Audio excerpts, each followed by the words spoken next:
We can end up putting this agency in the best place and position possible to be reformed and remade. Tonight on the MTN News at 10, what does the future hold for FEMA? Plus, one day your house is there, the next it's not. So that's really tragic. An update on the fire burning at one of the nation's most iconic places. I'm just super grateful that here in Montana we have the freedom to homeschool our kids. And later, new legislation and cooperation from a local district is helping homeschool parents. From Montana's news leader, this is the MTN 10 o'clock news. Good evening. Thanks for trusting KRTV for your 10 o'clock news. I'm Tim McGonigal. First tonight, during his visit to Central Texas last week after deadly flash floods, President Trump praised the federal agency that helps oversee relief and recovery efforts during a natural disaster. But Scripps News Group's Avajoy Burnett reports the president hasn't always been a fan of the agency. In the past, the president has been very critical of the Federal Emergency Management Agency, also known as FEMA. He's even discussed completely cutting it, but the White House has shifted its position recently, leaving questions about the future of FEMA. The Trump administration appears to be changing its stance on FEMA, an agency it has previously threatened to shut down. And we're going to eliminate FEMA. I think we're going to recommend that FEMA go away. But following flash floods in Texas that killed more than 120 people, the president praised the agency's work. FEMA's been really headed by some very good people. We have some good people running FEMA. It's about time. And Secretary of Homeland Security Kristi Noem, whose department oversees FEMA, has backed away from a push to eliminate the agency. We can end up putting this agency in the best place and position possible to be reformed and remade. FEMA, which was established in 1979, coordinates the government's response to natural disasters and emergencies and works with state and local agencies on relief and recovery efforts. The president has suggested states should take the lead on disaster response and assemble a council to assess that and other potential changes. Historically, over time, states have found it very, very difficult in the aftermath of major disasters to handle those big ticket items of rebuilding roads and bridges, getting people back into housing. History professor Andrew Morris has studied natural disaster response and says FEMA could see reforms, but major changes could result in pushback. It's certainly possible to envision a FEMA that does push certain programs back down to the states. I find it unlikely, though, that there's going to be a lot of appetite in Congress or at the state level for a wholesale return of these functions to the states. There are also concerns from some about staffing at the agency, especially with the U.S. in the middle of hurricane season. More than 2,000 FEMA employees have left their jobs or have been fired since January as part of the administration's efforts to downsize the federal government. Avajoy Burnett, Scripps News Group, Washington. The north rim of the Grand Canyon is shut down as two fires burn out of control. Officials say the White Sage fire has now burned close to 50,000 acres with 0% containment. CBS's Ian Lee has the latest from Fredonia, Arizona. Air tankers are trying to slow the spread of the White Sage fire, which officials say has grown to almost 20 times its size in just 5 days. It's one of two fires burning at the Grand Canyon. It's just tearing through a bunch of sage and cheatgrass, so you have this fine continuous fuel that just carries it along. Flames broke out on the canyon's north rim Wednesday, fueled by extreme heat and dry conditions. This is as close as we can get to the White Sage fire. You can see there are fire vehicles moving in that direction. Hundreds of people are fighting this fire. You can see plumes of smoke in different areas. The fire is moving in a northeast direction, but they are facing a perfect storm of fire conditions. It is hot. It's pushing 100 degrees. The humidity is low, and there is a wind taking it. One official told me that they can't attack it direct on. They said it's like a tsunami of flames, so they're attacking it from the sides, trying to corral it of sorts to send it off into the desert. Sweeping through another part of the North Rim is the Dragon Bravo fire. It destroyed the historic Grand Canyon Lodge, one of approximately 50 to 80 structures that have been lost so far. One day your house is there, the next it's not. So that's really tragic. The U.S. Forest Service says lightning is believed to have started both fires. Ian Lee, CBS News, Fredonia, Arizona. Some National Guard soldiers are now ready to respond to wildland fires if the governor needs them to. That's thanks to trainings at Fort Harrison. Through those trainings, the soldiers earn their incident qualification card. It's also known as a red card. MTN's Ali Kaiser was at one of the 5 days of training and introduces us to a soldier on a mission to help others. If you feel like you're working hard, take less. 76 Montana National Guardsmen and airmen got their hands dirty constructing fire lines, water handling with hoses, and using fire shelters for protection. Ooh, it's hot in here. One soldier, Like, how often do we go without showers? is Sergeant Lauren Brooks with the Montana Army National Guard. I have always been attracted to the protective element, doing hard things with strong people. He is one of the guardsmen who is volunteering his time to undergo the wildland firefighting training to get his red card. These people want to be here. They want to help prevent any damage from wildfires, so we're anticipating getting activated at some point. The guardsmen and airmen who now have their red cards could be activated by the governor at any time if other firefighting agencies need support. The way I look at it is we're all one big team, we're all one big family. We're all here trying to do the same thing and help protect our communities around us. The last time the Montana National Guard was called in to help fight wildland fires was in 2021. Pretty busy year, lots of fire going on around the state. And the Montana Department of Natural Resources and Conservation partners with various fire departments on the trainings to get the soldiers and airmen ready to go when the call comes in. They really gave a depth of experience that helped inform me. I feel better prepared if we get activated. At Fort Harrison, I'm Ali Kaiser, MTN News. Well, with rain in our forecast, not a high fire danger, at least tomorrow for us. With more on what to expect, here's Chief Meteorologist Ryan Dennis in the Storm Tracker Weather Center. That's right, some rain is on the way, and we're already seeing showers and thunderstorms in portions of north central Montana right now. Much cooler temperatures are also in the forecast as we head into tomorrow. Cut Bank and Glacier County saw those cooler temperatures today. For the rest of us, it was another very warm day with highs in the 80s and the low to mid 90s. We are in the 50s and low to mid 60s right now, so it does feel pretty nice outside.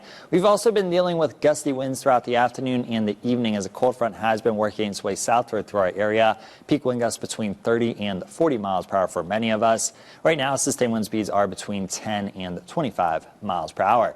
We were dry for most of today, but showers and thunderstorms have been becoming more numerous over the past several hours, and showers and thunderstorms are likely for the rest of tonight with widespread showers around during the day tomorrow. It's also going to be significantly cooler tomorrow. We'll continue to have more wind around tomorrow as well, but how long will this rainy and cool weather stick around? I'll let you know my full forecast in a little bit. On Sunday, a firearm incident occurred in the Target parking lot, leaving one person dead. As time goes on, we're learning more about the situation as well as the victim. MTN's Tommy Lynch reports. On July 13th, around 2:30 a.m., dispatch received a call for a gunshot wound to the head at the Target parking lot. The victim has been identified as Jackson Molnar. A Ryan Nguyen and two others were there. Nguyen said that he shot Molnar.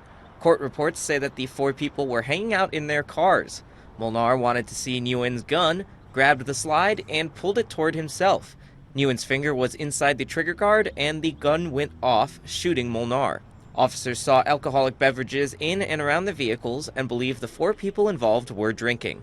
MTN has reached out to family and friends of the victim, but so far has not heard anything back. According to comments on Facebook, the four people involved were friends who hung out often. As this is an active investigation at the time, the Great Falls Police Department does not have more information. However, Lieutenant Matt Fleming did reiterate the importance of gun safety and following the 4 general rules of firearm safety. The first one generally is to treat all firearms as if they're loaded. The next one is never point a weapon at anything you don't intend to kill, destroy, damage, or pay for. Third one is to keep your finger off the trigger until you've made the conscious decision to fire. And the fourth one is to know your target, what's around your target, what's around you, to include what's behind you if possible. Fleming said that firearm accidents tend to occur when more than one of these rules are broken. Generally speaking, in order to have an unintended incident with a firearm, if you think about these comprehensively, normally 2 of these rules have to get violated. Nguyen, a member of the Air Force, is facing a charge of negligent homicide and has been released into the custody of his first sergeant. In Great Falls, I'm Tommy Lynch, MTN News. Well, there are a number of reasons parents choose to homeschool their kids, and the recent Montana legislative session enacted a law to make the process easier for parents. I spoke with stakeholders about homeschooling and how the Great Falls Public School District is making it easier for parents who choose this educational avenue. With 5 kids, Lindsay Nearing and her husband Rich have their hands full. So our oldest boys are 16 and 14, Sadie's 12, Blake is 8, and then our little guy is 1.5. Before moving to Great Falls, Rich's job kept the family on the move. That's when they took the homeschooling route, and after 9 years, haven't looked back. Since that point, we've just fallen in love with the lifestyle. Lindsay and Rich are both products of public schools. They have nothing against the public system and are firm believers in choice. My oldest is actually attending CMR right now, going into his junior year. So I feel strongly it's really nice to have options. Lindsay manages a robust Facebook page for homeschoolers and leads a homeschool co-op. The last legislative session saw passage of House Bill 778. It doesn't affect really much in the day-to-day life of homeschooling families in Montana, but what it does do is it separates legally homeschools from private schools. And the other main thing it does is it removes the requirement for homeschool families to keep immunization records and provide them to the superintendent if they're requested. Passage of House Bill 778, along with changing perceptions of the educational practice, are something that supporters hope to have homeschooling on the upswing. The most important thing it does, it just continues to protect the homeschool freedoms that we have for families in Montana so that we can continue to focus on our kids and provide what we feel is really best for each one of our children. Great Falls Public Schools is using technology to help homeschoolers. We have purchased more licenses for our online platform to support hopefully homeschool families or families from out of district that are looking for a remote platform. The platform is free of charge to parents of secondary students, but spots are limited. Mainwaring says through the website, it's easy to apply. If you scroll down just a little bit, it says online school, and that gives lots more information and a place to fill out a quick application. GFPS has actually offered the online platform since COVID. It is an accredited program. We have certified licensed teachers providing the credit, and it's flexible. Each state has different regulations, and Montana's been a really friendly place to homeschool. Homeschooling numbers are on the rise in Big Sky Country. According to enrollment numbers from the State Office of Public Instruction in 2024, there were just over 8,500 homeschool students, which represented an increase of 725 students, or more than 9% from the previous year. How's you going? John, Amy, and Butte. Well, the Montana Folk Festival is now over. I'll give you a review on how it went. From Montana's news leader, you're watching the MTN 10 o'clock news. Welcome back. Good music, good weather, and good crowds. MTN's John Amy has feedback from crews who worked with the Montana Folk Festival in Butte over the weekend. The stages are bare, the music is over. But the sights and sounds of the Montana Folk Festival here in Butte are still ringing in the ears of those who put it together. Some of them believe this appeared to be one of the best attended festivals in recent memory. Oh man, there was people everywhere. Yep, bumper to bumper people. From July 11th to the 13th, the Free Music Festival featured 20 acts on 6 stages throughout Uptown Butte. Longtime crew members noticed big crowds during the event. From my perspective anyway, after doing this for about 10 seasons, it's been one of the best ones we've seen. It's crowds overflowing and people happy. Really great turnout. We had, I'd say, record amounts. I've seen more people here than I have in times. The weather's been beautiful. Everything's been great. There was not a drop of rain during the entire weekend, which kept the festival going without any delays. You know, especially contrasting from last year where we had a lot of weather issues. Like, I feel like this was kind of like nature making up for that. City officials appreciate the economic impact the large crowds bring to the city. It's one of the best in premier events in Montana, and so I'm looking forward to next year already. Officials are still awaiting attendance estimations and how much money the festival earned in donations and concession sales. In Butte, John Amy, MTN News. Showers and thunderstorms are likely tonight, and it will be a rainy day tomorrow. But how much moisture are we going to receive? I'll let you know my full forecast after the break. Download your free KRTV News app and take MTN News with you. Storm Tracker weather starts now with Chief Meteorologist Ryan Dennis. Welcome back, everyone. In Great Falls on the Great Falls Clinic Eye Cam, we had mostly sunny skies for most of today, but the cloud cover has been increasing over the past several hours. We have overcast skies right now. It was another warm day today as we topped out at 89 degrees, which is 5 degrees above average for this time of year. We had a low temperature this morning of 55 degrees. Right now, we are in the 50s and the low to mid 60s in most spots, so it does feel pretty nice out there. And we have been dealing with gusty winds for the past several hours as a cold front has been working its way southward through our area. Sustained wind speeds are between 10 and 25 miles per hour, and this is a cool wind as it is coming out of the north of the northeast in most locations. And due to this wind and the wind that is forecasted for the rest of tonight and tomorrow, there's a lake wind advisory in effect for Fort Peck Lake until 6 p.m. tomorrow. Really for all area lakes throughout north central Montana, I advise not being on them tonight or during the day tomorrow as we are going to be dealing with breezy conditions. It was mostly dry for most of today, but showers and thunderstorms have been becoming more numerous in north central Montana over the past several hours. And we're actually seeing a lot of lightning as well as some hail and strong winds with the thunderstorms that have developed east of I-15. And this precipitation is all associated with a storm system and a cold front that will continue to impact our area all the way through tomorrow.